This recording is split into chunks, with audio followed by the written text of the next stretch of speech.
I was born and raised in Japan, and I've worked with Japanese companies my whole life, with Japanese teams, with foreign professionals, and in management roles. And here's what I see happen again and again. Highly skilled foreigners come to Japan, but after 6 months, a year, or 2 years, they get stuck. They can't get promoted, they can't lead projects, and Japanese coworkers start ignoring them in meetings. But a few foreigners, they succeed very fast. So if I were you, a foreign professional in Japan in 2025, here's exactly what I would do in order to succeed in a Japanese company. Let's get started. My name is Sean Nairn, and I've helped HR people, IT managers, teachers, and baristas speak natural business Japanese so that they can succeed in Japanese companies. And today I want to show you why most foreigners get stuck, what Japanese managers really want in 2025, what they expect from you, and then my exact step-by-step plan to succeed this year. All right, guys, good? Let's roll. Let's get started. So the first thing I want to talk about is, guys, stop using textbook Japanese. Most foreigners think, in my opinion, if I'm polite, it'll sound good. But being too polite using textbook Japanese actually makes it worse. It actually makes it sound awkward in real Japanese companies, right? This is a huge one that I talk a lot about in my videos.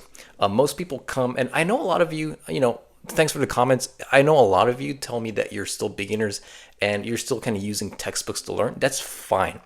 We're talking about after you get a job, and when you're in the job, you want to kind of shy away from textbook words and use real Japanese words, real, the words that we use at work, right?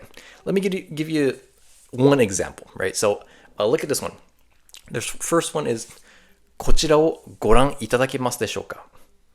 Right? Versus これ見てもらえますか? They both mean the same thing. It's, can you please take a look at this? Please check it out, right? Now, who wants to deal with a person who says the top one? It's too long, right? Especially like in Japan, efficiency is the key, right? So like most bosses, they don't want to listen to this. So the second one, much shorter, a lot better, all right? これ見てもらえますか? Your boss is going to check it out, no problem, all right? I also want to tell you that if you sound too stiff, coworkers will kind of feel distant and kind of like not connected. Relationships in Japan start with sounding approachable. So if you want to succeed, I'd master business casual Japanese first, all right? Not textbook Japanese, business casual Japanese first. Moving on to number 2, I want to talk about learning the key business phrases by situation. So let me give you first a bad example and then turn it into a good example. All right, I'll show you the good example in a bit. So what I see with most people is that a lot of people try to memorize thousands of words. It's just a waste of time because in Japanese companies, the situations matter, not random vocab, right? So even if you're trying to learn like new stuff every day and then you don't use it in each situation, like, walking into a room, walking into a meeting, picking up a phone call, it doesn't matter, right? So instead, how about this? 10 business phrases for meetings, right? How about learning 5 phrases for when you write emails? How do you, what's the title of the email? Or sorry, what's the subject of the email? How do you wrap it up, right? I mean, learning 5 phrases for like emails, that's huge. That's not nothing. That's a lot of phrases. How about like 10 phrases for daily small talk? If you learn like 10 phrases like small talk, how's the weather? How's your family?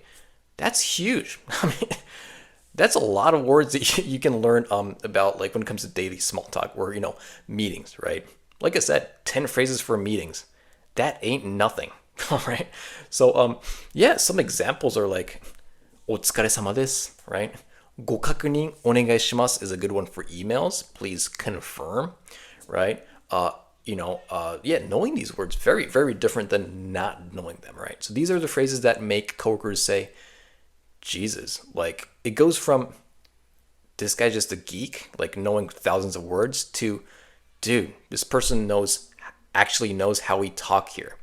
Huge difference. Like, who do you want to work with, right? Do you want to be the guy that like next to you works at a different department because no one wants you there? No, you want to stay there, right? And by the way, guys, I get really emotional about this because I saw my dad growing up. He used to work in a lot of different places, and like a lot of people bully him, and like I would say that it's also partially his fault because he didn't try to learn enough. I mean, everything that happens to you is, you should be responsible for. But I would always say, like, "Hey, Dad, like, why are you so stressed out?"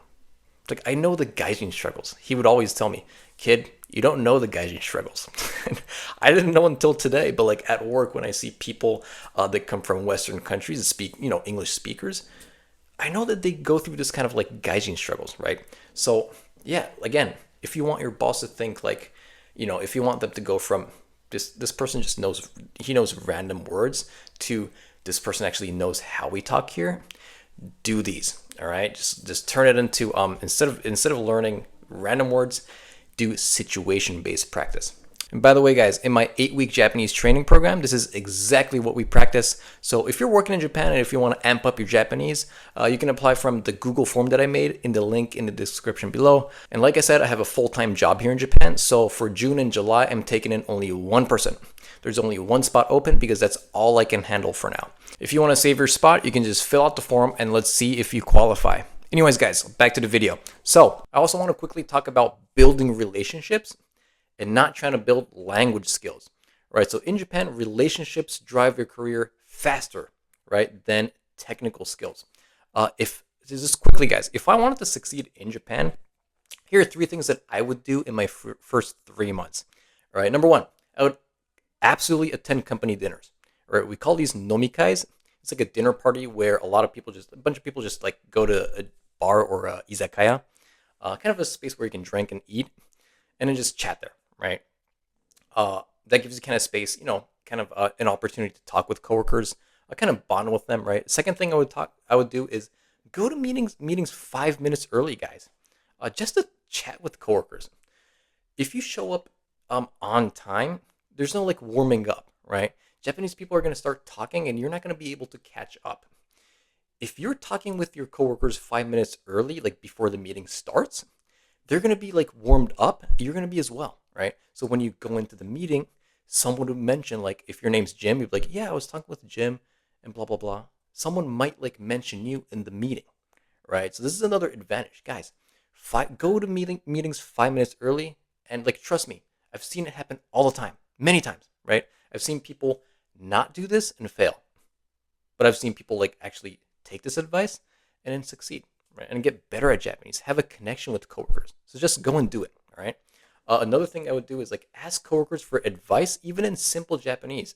Like, let's just say that you're like, who would you want to be with, right? If you're the Japanese boss, excuse me, and if coworker A comes to you and says, yeah, like I'm trying to improve. Anything you can tell me, like right now, like about Japanese working culture? Is there something that you can teach me now? Like, how am I performing? How am I doing? Versus person B, who's like, "Yep, it's 5. I'm out. Ciao, dudes." Like, who do you want to be with, right? Japanese bosses are really emotional. They like connections. They want to bond with you. They want to know you, right? So if you're the first person that I mentioned, asking for improvements, what they can improve, what you want to learn about Japanese culture and all that, they're gonna love that. They appreciate that, right? So like building the foundation is much more important than just language skills, right? I hope this makes sense, because I get emotional about this because, like I said, I saw my dad go through this, right?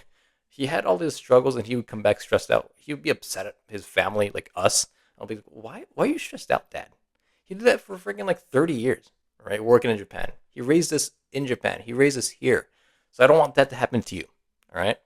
When coworkers see that you're trying to be a part of the team, then doors open super fast, because I've seen clients with only like N4 level Japanese get promoted just because they've built strong relationships first. So the last thing I want to talk about is probably the most important thing, or at least one of the most important things. Learn how to handle Japanese manager style communication. Right, I'm going to elaborate. Don't worry, guys. I'm going to talk about it from now, right? So if I wanted to succeed fast in Japan, we call it, I'll talk about the name later. There's a name for this. It's first, reporting progress. So like, be consistent with your reporting, and check in before taking action. Check with your boss, call him or text him or ask him before taking any action. All right. Number 3 is following up. About what kind of action you took and what happened, how it went. Follow up. Tell your boss about it. All right, so the first reporting is called 報告. The second one is 相談, like consulting, right? And follow up is 連絡. In Japanese, this whole process, we call it 報連相, right? 報告、相談、連絡. We take the first part, we say 報連相, right? And a lot of foreigners fail because they think if I finish my task, that's enough, right? No. In Japan, how you communicate is just as important as the work itself, right? So, for example, like even just asking your boss, we're talking about the sodan, like the taking action part, right? Or sorry, checking in, like asking before taking action. You can say something like, 今こういう状況です, right? どうしたらいいですか? I'm in this situation now. What can I do? What do you think is the best action that I can take? Right? So by saying this, it makes Japanese managers trust you more. Right? You never want to take action and just blow that part, right? This, like I said, it's always good to make Japanese people trust you. Thank you very much for watching this video until the end. If you think this information helped you, it'll mean the world to me if you hit the like button so that a lot of beginner learners like you can watch this video as well. It's not only you who's struggling, including my dad, my relatives. They all came from the US, right? So I hope you can share this video in any kind of form. You can share it, like it, whatever you can do to it, comment, right? So that a lot of people, most people who are coming from other countries can learn from this video as well. Right, guys, anyways, that was Sean Naren reporting from the Nagoya region. We'll talk to you guys in our next video. Bye-bye.